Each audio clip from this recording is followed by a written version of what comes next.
Salut à tous, on se retrouve pour l'épisode 2023 du Zap Image. On commence aujourd'hui en ce mercredi 30 novembre tout d'abord avec la Coupe du Monde bien sûr. Et on commence avec les deux affiches hier à 20h. On va commencer avec les Anglais qui jouaient contre l'équipe galloise. Et c'est l'Angleterre qui s'imposait sans souci, une victoire 3-0. Donc les 3 buts ont été inscrits en deuxième période. Rashford doublé et Phil Foden buteur. Les deux joueurs de Manchester City et bien sûr United ont été buteurs. Les stats de la partie, donc l'Angleterre a dominé comme cette équipe galloise avec 65% de possession de balle, 17 tirs, 7 tirs cadrés, 3 buts efficaces. Cette équipe anglaise, les Gallois ont eu beaucoup de mal. 7 tirs, une frappe cadrée qui n'a pas fini au fond des filets. Et l'Angleterre, les gars, arrive souvent à battre quand même cette équipe galloise parce que l'Angleterre a gagné ses 6 dernières rencontres contre le Pays de Galles. La dernière victoire des Gallois remonte à mai 1984 quand le Pays de Galles s'est imposé contre l'Angleterre. Et avec 9 buts inscrits à l'Angleterre est pour l'instant l'unique meilleure attaque de la phase de groupe de ce mondial. N'oubliez pas qu'ils avaient gagné leur premier match 6-2 je crois contre l'équipe de l'Iran. Bon, 0-0 lors du deuxième match. Et là, hier, 3-0, ce qui fait 9 buts inscrits en 3 matchs. Et c'est tout simplement la meilleure attaque actuellement de cette Coupe du Monde. Les deuxièmes, c'est la sélection espagnole qui a 8 buts. Mais bon, l'Espagne a un match en moins par rapport aux Anglais. L'homme du match, les gars, c'est Marcus Rashford qui est élu homme du match. C'est plutôt logique. Il a inscrit un doublé, dont un magnifique coup franc. Donc Rashford qui régale ce soir, il nous avait manqué. Ce Marcus-là, n'oubliez pas, la saison dernière, il a vécu vraiment une saison catastrophique. Les chiffres ont été une catastrophe. Voilà pour Marcus Rashford. Et là, en ce début de saison, que ce soit avec Manchester United ou avec la sélection anglaise, il est performant, Marcus Rashford. Il est déjà à 3 buts pour cette Coupe du Monde. Il est ex-aequo avec Mbappé ou même Ener Valencia. Donc voilà, pour vous dire quand même la grosse Coupe du Monde pour l'instant pour Marcus Rashford. Et Rashford devient le premier joueur des Red Devils à inscrire 3 buts pour l'Angleterre en Coupe du Monde depuis Bobby Charlton. C'est en 1966. N'oubliez pas qu'en 1966, l'Angleterre a remporté sa unique Coupe du Monde et Bobby Charlton avait marqué beaucoup de buts pour cette sélection anglaise. Donc Marcus Rashford, là, cette Coupe du Monde, il a marqué autant de buts que la légende Bobby Charlton en 1966. Toujours avec Marcus Rashford, il vient d'inscrire le 100e but de l'Angleterre en phase finale de Coupe du Monde. Donc phase finale, bien sûr, c'est les matchs donc les matchs de poule plus les matchs à élimination directe. C'était le 100e but hier pour les Anglais. Et Marcus Rashford, toujours, donc il a dédié ses buts hier soir à un de ses amis décédé d'un cancer il y a quelques jours. Il a dit j'ai perdu l'un de mes amis des suites d'un cancer il y a quelques jours. Je suis heureux d'avoir marqué pour lui. C'était un grand supporter et un bon ami à moi. Donc voilà pourquoi il a fait cette célébration là, Marcus Rashford. Par rapport à son ami.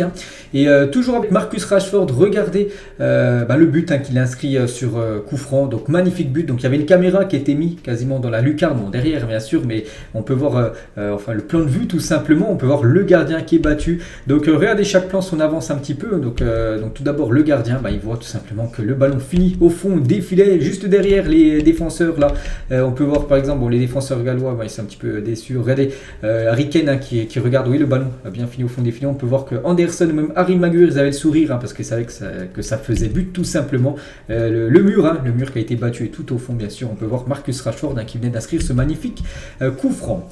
Rashford a marqué et une minute après, donc 1 minute et quelques secondes après, exactement 98 secondes après, donc c'est cette fois-ci Phil Foden qui a inscrit le 2e but pour l'Angleterre hier. Félicitations à lui, enfin titularisé. C'est vrai qu'il a commencé les 2 premiers matchs sur le banc. Il y en a beaucoup en Angleterre qui se posaient des questions pourquoi Gareth Southgate met Phil Foden sur le banc alors que c'est un joueur tellement talentueux. Il est jeune et vu ce qu'il montre du côté de City, il doit prétendre être titulaire directement. Donc il a commencé titulaire et il a été buteur Phil Foden. On peut que le féliciter. Et diamant plus diamant égale feu, bien sûr. Phil Foden avec Bellingham. Bellingham n'a pas marqué, mais bien sûr il a fait une belle partie. Le joueur du Borussia Dortmund. Lui aussi les gars, il n'a pas marqué. N'oubliez pas quand même qu'il avait été meilleur buteur de la Coupe du Monde 2018. C'est Harry Kane les gars, en 2018 il avait inscrit 6 buts avec l'Angleterre et pour l'instant il est toujours à 0 but. Harry Kane, c'est incroyable. L'Angleterre, meilleure attaque de cette Coupe du Monde avec 9 buts inscrits et toujours aucun but inscrit par l'attaquant, le numéro 9, Harry Kane. C'est quand même très surprenant, mais Harry Kane est tellement important bien sûr dans le jeu parce qu'on peut voir qu'il a délivré déjà sa 3e passe décisive durant cette Coupe du Monde. Donc hier, de nouveau passeur D, il est bien évidemment le meilleur passeur de cette Coupe du Monde. Et l'Angleterre peut-elle gagner la Coupe du Monde cette année? Peut-être. Voilà, il y a pas mal, on sait qu'il y a beaucoup d'équipes qui sont favorites. Je les mettrais plutôt en outsider cette équipe anglaise. Donc voilà, l'Angleterre, c'est officiel. est en huitième de finale. Et côté gallois, les gars, en s'inclinant face à l'Angleterre ce soir, les Gallois vont pour la première fois de leur histoire sortir d'un tournoi majeur sans la moindre victoire. Coupe du Monde ou Euro, ils gagnaient au moins une fois en match de poule. Et c'est la première fois qu'ils sortent d'un tournoi tout simplement, sans la moindre victoire. Et on va parler de Gareth Bale. Il a commencé titulaire hier. Gareth Bale, un match tout simplement, on peut le dire, un catastrophique, 45 minutes de jeu. Donc il est sorti à la mi-temps, tellement qu'il était pas bon. 0 tir, 5 ballons perdus sur 7, un duel perdu sur 1 et 3 passes ratées sur 4 tentées. Un flop total à Gareth Bale hier. Bon, ça arrive de temps en temps de passer totalement à côté de son match. Ça a été le cas hier pour le joueur et Gareth Bale. Et on pensait, il y en a au Pays de Galles qui pensaient que c'était sa dernière compétition, cette Coupe du Monde. Donc tandis que plusieurs médias prédisaient sa fin de carrière internationale après la Coupe du Monde, vu que là le Pays de Galles maintenant c'est fini et ils sont éliminés. L'attaquant du Pays de Galles, Gareth Bale, a assuré qu'il allait continuer ce mardi après l'élimination. Il a fait une interview, en gros il va continuer avec l'équipe galloise et pourquoi pas peut-être aller jusqu'à l'Euro dans 2 ans qui se déroulera en Allemagne. On va parler de l'autre match dans le même pool que le Pays de Galles et l'Angleterre. C'est entre l'Iran et les États-Unis. Regardez le score final, 1-0 pour les Américains. Christian Pulisic, le joueur vedette, le numéro 10 de l'équipe, a inscrit l'unique but du match. Et grâce à cette victoire, les États-Unis se qualifient également pour les huitièmes de finale. Les statistiques du match, j'ai pas vu ce match, j'ai plutôt regardé l'Angleterre hier. Mais bon, les Américains ont dominé quand même d'après les stats, quand même cette équipe de l'Iran. Et l'Iran a éliminé les États-Unis lors de la Coupe du Monde 1998 qui se déroulé en France. 24 ans plus tard, les États-Unis lui ont rendu l'appareil. Cette fois-ci, c'est les États-Unis qui battent et éliminent cette équipe de l'Iran. Et Pulisic a littéralement fait don de son corps sur son but. Donc voilà, l'action du but tout simplement. Donc il est sorti tout simplement sur blessure. Regardez, il était vraiment marqué. Il y a eu un contact bien sûr entre lui et le gardien. Donc des nouvelles quand même de l'attaquant des États-Unis. Donc Christian Pulisic à l'hôpital après sa blessure contre l'Iran. Il est quand même passé faire quelques tests quand même à l'hôpital. Voilà, pour vous dire quand même que c'était sérieux bien sûr sa blessure, mais peut-être il a été blessé, donc voilà, bon rétablissement à lui, mais surtout il a marqué ce but tellement important pour les Américains, vu qu'ils accèdent au huitième de finale. Regardez la passion du football, Weston McKennie après le but de Christian Pulisic. Donc McKennie, bien sûr, on peut voir la rage de vaincre, il était tellement content.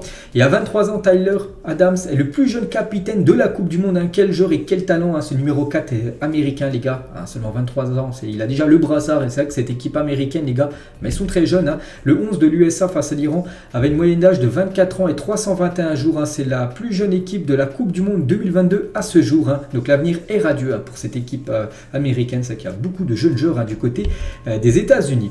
Et les États-Unis, donc le groupe américain, quand ils sont retournés à l'hôtel, bien sûr, ils ont été félicités par ceux qui travaillent à l'hôtel. Donc beaucoup de joie parce que les États-Unis accéderont au huitième. Enfin, c'est sûr, ils sont qualifiés pour les huitièmes. Et il y avait quand même beaucoup de monde, 42 727 spectateurs et 300 vuvuzelas assistent au match ce soir. C'est vrai qu'il y a une belle affluence. Et c'est vrai qu'il y avait beaucoup de bruit. J'ai vu le résumé, c'est vrai qu'il y avait toujours un bruit de fond parce qu'il y avait des vuvuzelas. Souvenez-vous, cet instrument, je pense à un instrument de musique, mais bon, on entendait souvent ce vuvuzela lors de la Coupe du Monde en Afrique du Sud en 2010. Hier, il y en avait pas mal. Donc, regardez l'ambiance de USA-Iran est tellement folle. Même la montre pète un câble. Donc, en gros, environnement bruyant, le niveau sonore atteint 95 décibels. Donc voilà, pour vous dire qu'il y avait énormément de bruit lors de cette rencontre hier entre les Américains et l'Iran. Et des scènes de joie ont éclaté en Iran après la défaite face aux États-Unis. Donc c'est bizarre parce que c'est leur équipe qui perd et tout le monde était content. Donc beaucoup d'habitants considèrent en effet les joueurs comme pas assez engagés contre le gouvernement et sa répression. C'est pour ça qu'il y avait tout simplement beaucoup de supporters, beaucoup de personnes qui habitent en Iran qui étaient contents de l'élimination de l'équipe nationale.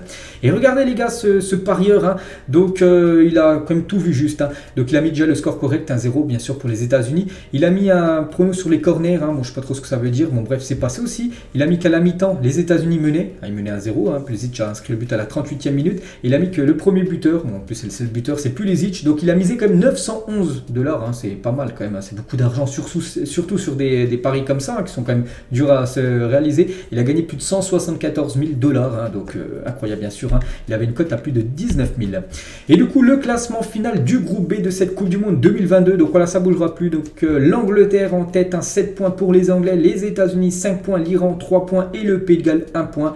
Donc voilà, pour moi c'est les équipes l'Angleterre et États-Unis, c'est les deux équipes que j'avais prédit, on va dire, avant la Coupe du Monde qui allait en 8e. Voilà, ça a été le cas bien sûr. Donc félicitations à ces deux-là. Donc l'Iran et le Pays de Galles, c'est fini pour eux la Coupe du Monde. On va parler cette fois-ci du groupe A. On va parler des deux matchs qui avaient lieu hier à 16h. On va commencer avec ce Équateur-Sénégal, un match bien sûr, je pense que beaucoup de personnes ont regardé. J'ai regardé. Et c'est les champions d'Afrique en titre qui se sont imposés contre l'Équateur, 2-1 pour le Sénégal. Sarr et Koulibaly, buteur contre un but de Caicedo. Donc les stats de la partie, c'est que le Sénégal mérite sa victoire. C'est que l'Équateur a montré de belles choses contre le Qatar et surtout aussi les Pays-Bas. Mais là vraiment contre le Sénégal, les Sénégalais ont été meilleurs que l'équipe équatorienne. Donc voilà toutes les stats de la partie. Donc 5 tirs cadrés pour le Sénégal, 2 buts. L'Équateur 4 tirs cadrés, 1 but. Voilà, plus efficace. Le Sénégal est pour la première fois depuis 20 ans, le Sénégal est qualifié pour les huitièmes de finale de la Coupe du Monde. La dernière fois, c'était en 2002. En plus, souvenez-vous, ils avaient éliminé, je crois qu'ils avaient plutôt l'équipe de France en phase de poule, donc ils avaient même battu, je crois, les Français. Et 20 ans plus tard, ils accèdent de nouveau aux huitièmes de finale. Donc félicitations à cette équipe du Sénégal. Certainement, je pense, actuellement la meilleure nation africaine. Donc le Sénégal d'Aliou Cissé, c'est vainqueur de la CAN 2022, c'est qualifié pour la Coupe du Monde et c'est qualifié en huitième de finale du Mondial 2022. Bravo monsieur, bien sûr, Aliou Cissé, le sélectionneur sénégalais. Et c'est vrai que c'est actuellement le sélectionneur sénégalais, mais en 2002, quand le Sénégal avait atteint aussi les huitièmes. Du coup, c'était lui le capitaine de l'équipe, parce que bien sûr, avant, il était joueur, Aliou Cissé, donc capitaine en 2002 et coach Aliou Cissé en 2022, la fierté bien sûr des Lions de la Teranga. Toujours, la petite photo bien sûr à l'époque quand il était joueur, Aliou Cissé. Aliou Cissé les gars, il a dit à la fin du match, cette victoire j'aimerais aussi la dédier à un homme qui fait des choses extraordinaires pour le pays, qui n'est malheureusement pas là aujourd'hui. Cet homme, bien évidemment, c'est Sadio Mané. On sait que Sadio Mané est forfait pour la Coupe du Monde. Donc il regarde tous les matchs. Je vois ses stories Instagram à Sadio Mané. Il regarde tous les matchs, bien évidemment. Il les suit et il doit être très très content du parcours de ses copains. Le meilleur joueur de la partie, c'est lui les gars, c'est Kalidou Koulibaly qui a reçu logiquement ce prix d'homme du match. Donc déjà en défense, une muraille, et il a marqué un but, il a marqué un but très important, je crois que c'est lui qui marque, il marque le deuxième but, le but synonyme tout simplement de qualification, donc voilà, toujours avec Koulibaly, il n'avait jamais marqué avec le Sénégal, premier but en sélection, en plus c'est un match qui compte beaucoup, c'est pas un match amical, c'est un match de Coupe du Monde, en plus c'est un match quasiment une finale de groupe, pour te qualifier pour le tour suivant, et il a marqué, donc félicitations bien sûr à lui. Il a dit après le premier match, beaucoup nous voyaient éliminés, pour nous c'était hors de question, on était déterminé, on a fait un grand match contre une bonne équipe, voilà bien sûr cette équipe de l'Équateur qu'on va parler là dans quelques instants. Les mots de Kalidou Koulibaly pour papa Bouba Diop, décédé il y a 2 ans jour pour jour, c'était hier le jour pour jour, c'était le 29 novembre, donc il a dit on voulait faire quelque chose de grand pour lui aussi, marquer, avoir son numéro sur le brassard, c'était vraiment un honneur. Je salue toute sa famille. Voilà, donc il y avait cette affiche, tout simplement, à Lyon ne meurt jamais. Donc le Sénégal a rendu d'une belle manière Pape Bouba Diop 2 ans, jour pour jour après son décès. Je veux dire, c'était le 29 novembre 2020. Bien sûr, c'est un ancien joueur du Sénégal. Et voilà, bien sûr, cette victoire et cette qualification est pour lui. Toujours sur cette rencontre, hier sur le regard du monde entier, Ismaïla Sarr a frappé son penalty en no-look. Donc c'est quoi no-look? C'est tout simplement qu'il a tiré le penalty, les gars, un peu à la Neymar, sans regarder le ballon.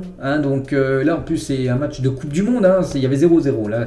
Donc voilà, incroyable bien sûr. Sans regarder le ballon, il a réussi à tirer un peu comme Neymar. Donc le gardien n'a même pas bougé, parce que le gardien lui regardait le visage bien sûr d'Ismaïla Sarr. Donc il est resté sur sa ligne, il n'a pas bougé, puis il a placé parfaitement bien sûr sur le côté, et ça fait but bien sûr pour le Sénégal.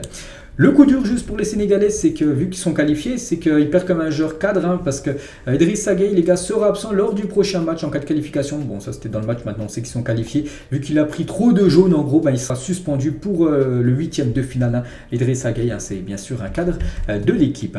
Et on est là pour le trophée mondial, pas pour faire de la figuration. On a les plus grands joueurs au Sénégal, et non, on n'a pas peur de l'Angleterre. Beaucoup de nos joueurs jouent en première ligue. Voilà, ce supporter est en folie au moment de débriefer la victoire des siens face à l'Équateur, parce qu'on va parler bien sûr du futur adversaire du Sénégal, c'est l'Angleterre. Donc voilà, il n'a pas peur bien sûr de la sélection anglaise pour les 8e de finale. On aura le temps bien sûr d'en reparler d'ici là. Et un supporter marocain dans les tribunes sénégalaises fête le but de Kalidou Koulibaly, la fraternité entre ces deux pays.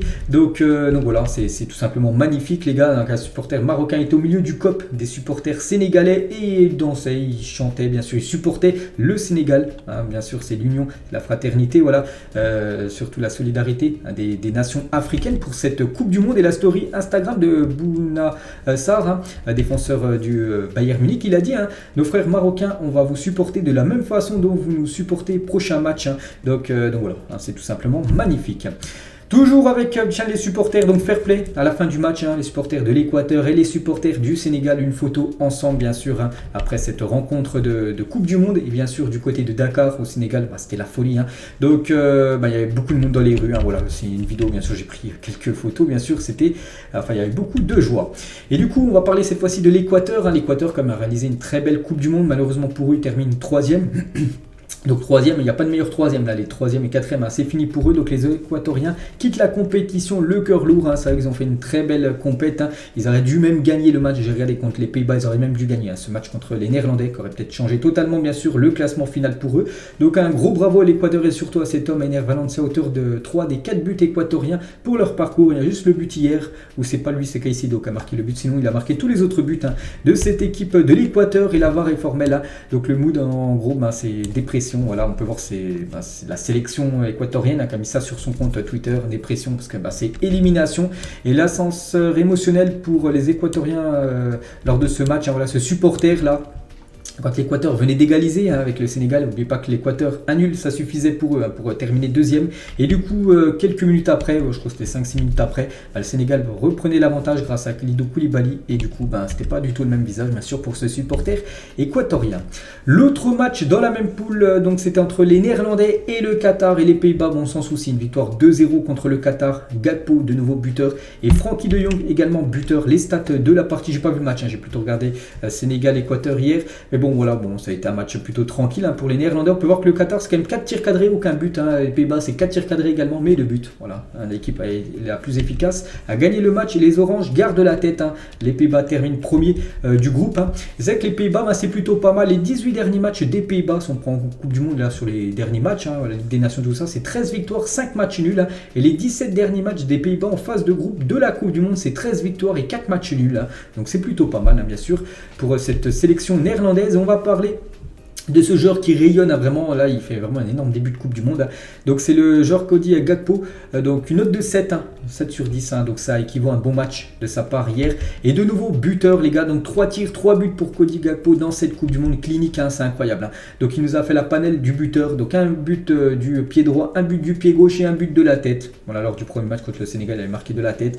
Donc voilà, trop chaud hein, ce joueur les gars, il y a de fortes chances hein, qu'il quitte l'équipe du PSV là en janvier. Et toujours avec lui, donc les 3 buts de Cody Gakpo, c'est tout simplement toujours les premiers buts. Hein. Il adore ouvrir le bal à la 84e minute. Hein. C'est que c'était tard dans le match, mais c'était le premier but de la rencontre face au Sénégal. Hein. Contre l'Équateur, c'est lui qui couvre le score à la 6e minute. Et contre le Qatar hier, à la 26e minute, c'est lui également qui marque le premier but de la rencontre. Et ces stats, les gars, si on prend PSV plus Pays-Bas, c'est du 28 matchs, 16 buts et 18 passes décisives. Hein. Donc des stats quand même exceptionnelles hein, pour un joueur, je crois, qui a seulement 23 ans. Et Cody Gakpo a désormais marqué autant de buts pour les Pays-Bas en Coupe du Monde que le légendaire Johan Cruyff, hein, rien que ça. Donc voilà, incroyable bien évidemment. Hein. Et toujours avec lui, les similitudes sont grandes entre ces deux-là. De belles histoires avec la Coupe du Monde. En 2014, c'était Memphis Depay que tout le monde commençait à découvrir. Hein, Depay, bien sûr. Hein. Et en 2022, peut-être la relève tout simplement. Cody Gakpo, en plus, il se ressemble beaucoup, hein, bien sûr, physiquement.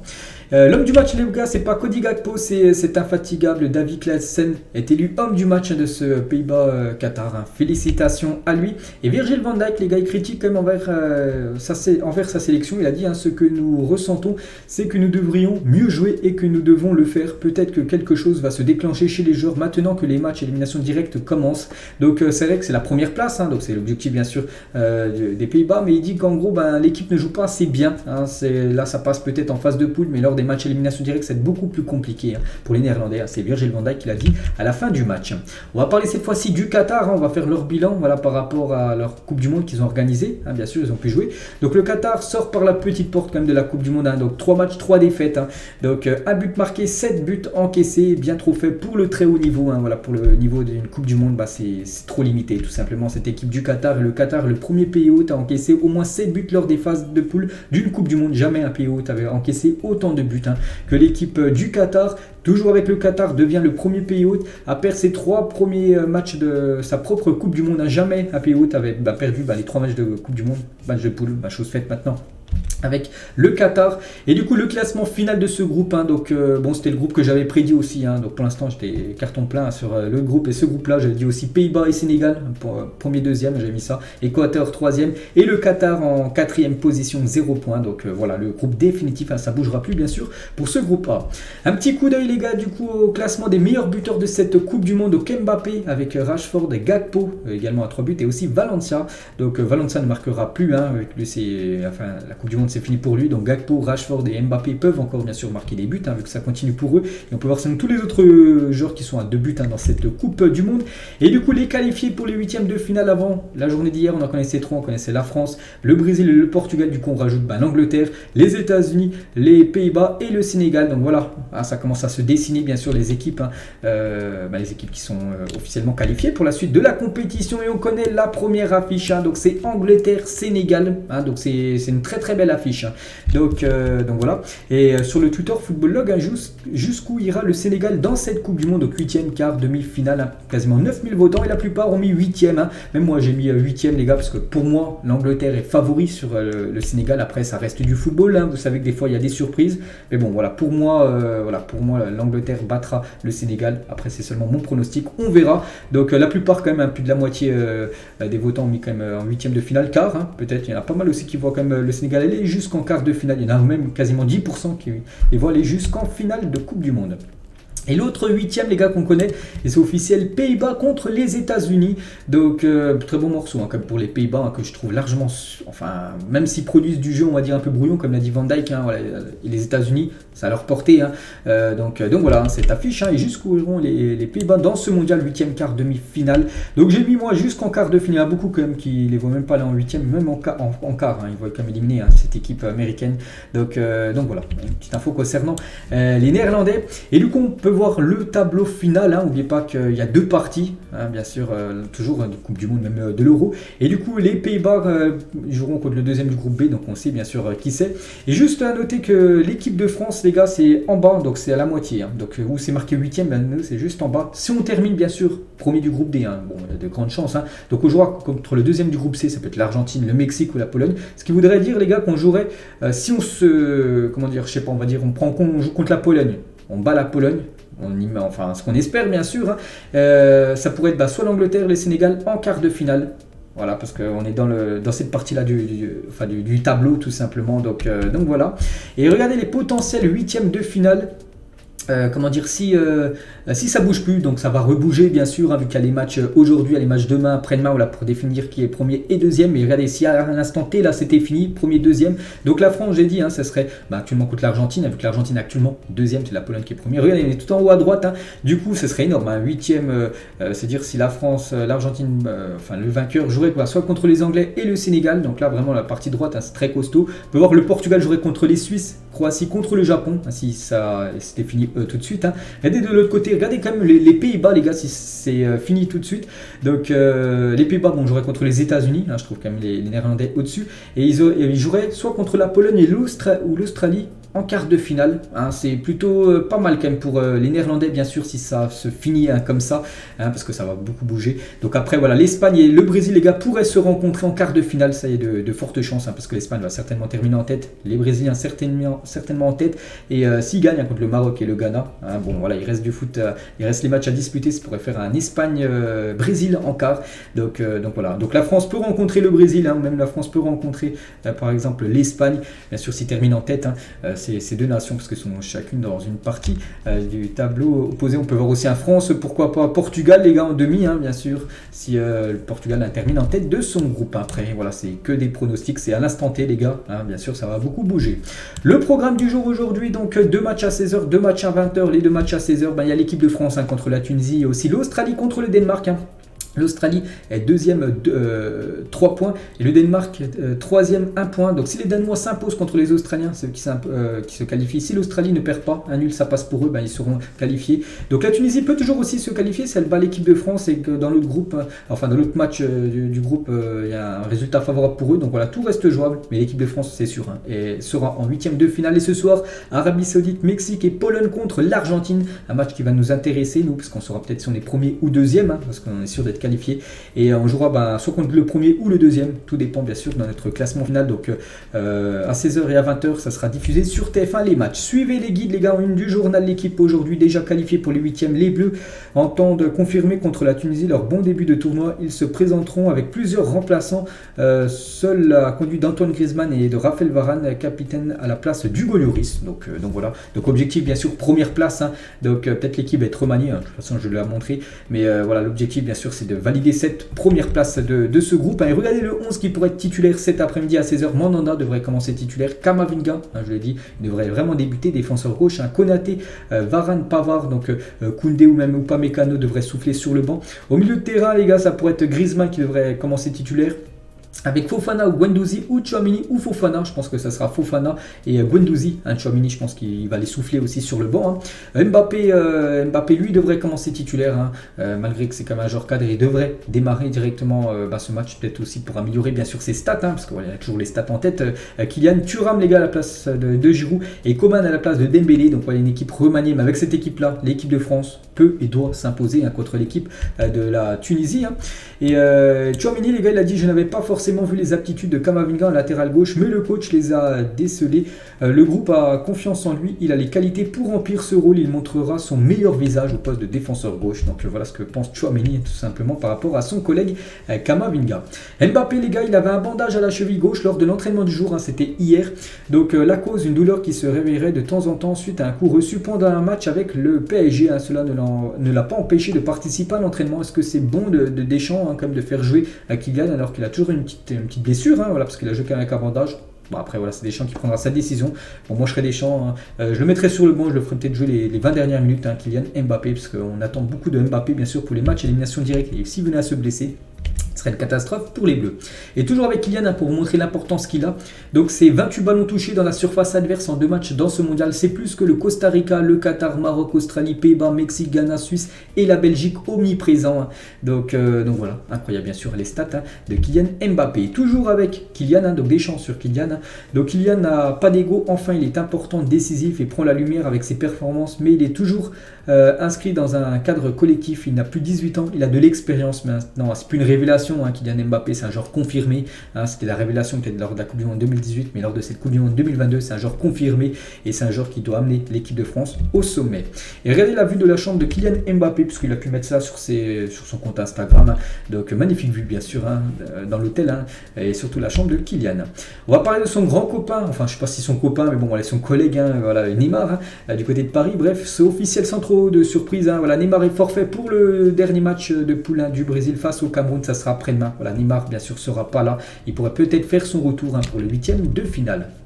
Et tiens, toujours avec la Ligue 1, parce qu'on a parlé de Mbappé et Neymar. Donc la Ligue 1 est le deuxième championnat le mieux représenté au nombre de buts inscrits durant cette Coupe du Monde. Donc le premier championnat, c'est la première ligue, 14 buteurs du championnat anglais. Et la Ligue 1, 12 buteurs de la Ligue 1. C'est mieux que la Bundesliga ou même la Liga.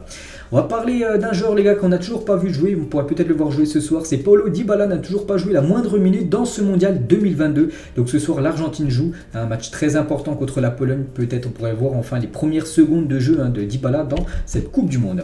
On va parler de Cristiano Ronaldo et c'est officiel, c'est la technologie qui le dit. Ronaldo n'a pas touché le ballon par rapport à ce but, voilà, que lui dit qu'il a marqué, mais voilà, que beaucoup disent qu'il n'a pas marqué parce qu'en gros il n'a pas touché le ballon tout simplement. Donc au cas où il y aurait encore quelques quelques doutes. Donc hier, enfin c'était avant-hier, CR7 n'a pas marqué le premier but du Portugal. La technologie à l'intérieur du ballon n'a montré aucun contact sur le ballon de Ronaldo pour le premier but du match. Donc c'est officiel, c'est bien un doublé de Bruno Fernandes et pas un but de Cristiano Ronaldo et un but de Fernandes. Donc voilà, c'est sur cette action-là où Bruno Fernandes tire et le ballon n'a pas été touché. Donc voilà, c'est Adidas les gars qui a annoncé ça parce qu'il y a un capteur dans le ballon. Donc voilà, le Ronaldo les gars pensait avoir marqué son 9e but en Coupe du Monde. Non, c'est officiellement c'est bien Bruno Fernandes qui a le doublé. Et c'est vrai, ça il a raison David Villa. Cristiano Ronaldo n'a pas touché le ballon, mais sans lui, le ballon ne serait pas rentré, bien sûr, parce que le gardien aurait certainement arrêté la balle plus tranquillement. Mais vu que Ronaldo était devant, c'est un petit peu gêné, on va dire. Le gardien n'était pas hors jeu, bien sûr, un CR7. Et ouais, c'est vrai que totalement raison. Si Ronaldo n'aurait pas été là, le but n'aurait certainement pas été marqué. Et toujours avec Cristiano Ronaldo, l'autre mauvaise nouvelle pour lui, parce que déjà son but qu'il pensait avoir marqué, c'est pas pour lui. Et le Bayern dit non à CR7 une nouvelle fois. Donc Oliver Kahn, un directeur technique du Bayern, il a dit nous ne ferons absolument aucun mouvement pour Cristiano Ronaldo. Nous y avons réfléchi, nous aimons tous Ronaldo, mais la stratégie est différente du côté du Bayern. Donc voilà, un cadeau. Le Bayern Munich, les gars, refuse tout simplement CR7. Ils ne sont pas intéressés par le joueur portugais. Regardez le top 5 des joueurs ayant parcouru le plus de kilomètres par 90 minutes sur cette Coupe du Monde. Et le premier qui devance largement comme les autres, c'est Gavi, les gars, 13,3 km parcouru par tranche de 90 minutes de jeu. Donc c'est énorme, c'est beaucoup plus que Kamada, le deuxième. C'est quasiment 1,5 km de plus qu'un japonais Kamada, ou même Griezmann court beaucoup. Donc voilà, Gavi, les gars, omniprésent bien sûr, lors des rencontres avec l'Espagne. Officiel Stéphanie Frappart, les gars, arbitra le match entre le Costa Rica et l'Allemagne. Le match est prévu demain à 20h, voilà, en même temps que l'Espagne et le Japon. Donc ça sera Stéphanie Frappart qui arbitrera la rencontre. Elle deviendra la première femme arbitrer un match de Coupe du Monde, bien sûr, d'hommes. Donc voilà, incroyable, bien sûr. On peut que la féliciter, Stéphanie Frappart. Et on finit, les gars, cet épisode aujourd'hui, bien sûr, avec la rencontre cet après-midi à 16h. Mettez-moi un petit pronostic pour ceux qui veulent en commentaire pour ce Tunisie-France 16h, qui est, ce match est diffusé sur TF1. Donc moi, je vais partir sur une victoire de l'équipe de France. Allez, je vais dire 3-1 pour les Bleus cet après-midi contre les Tunisiens. Donc voilà, les gars, ce qu'il y a à dire aujourd'hui. J'espère que ça vous a plu. On se retrouve ce soir à la fin du match entre la Pologne et l'Argentine. Juste à la fin du match, les gars. Il y aura un nouveau Zeddy qui sortira avec toutes les autres infos, bien sûr, du jour. À ce soir.